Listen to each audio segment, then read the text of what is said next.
Hey guys, Chris here. I disassembled the milling machine. That's the base left here on the table. I have to take it off. I have the column here, the table, and the saddle, and the machine head sits there, and the whole Z-axis assembly, servo, and ball nut. They're sitting there. I have a magnetic thing to lift this up, which I think I'm gonna use. By the way, this plate here is 17 inches by 27 by 2 inches thick, T1 grade. It's for a CNC machine, for the table of a CNC machine I'm planning to build. And I have collected over the years. See, these two shelves are full of ball screws and linear rails, 35 millimeter, 45 millimeter, 6 feet long, 4 feet long, 5 feet long, and big ball screws like 32 millimeters diameter, and ground, not rolled, because I'm planning to build a big CNC machine, gonna weigh about 1.5 tons when it's done.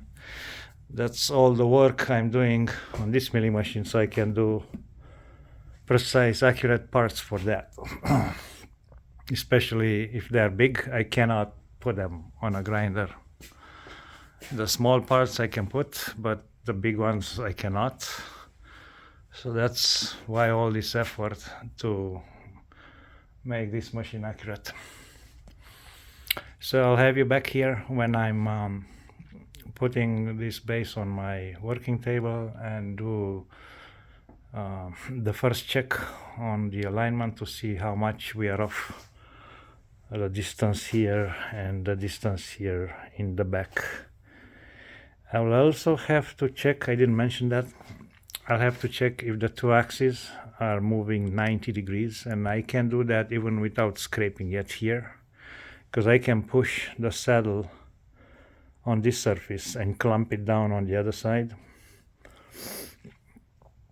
or actually slide on this surface with a square. I have a granite square coming. It's 20 inches one of the side, and the other one is what's that, 35 centimeters. That's 14 inches, 20 inches by 14 inches.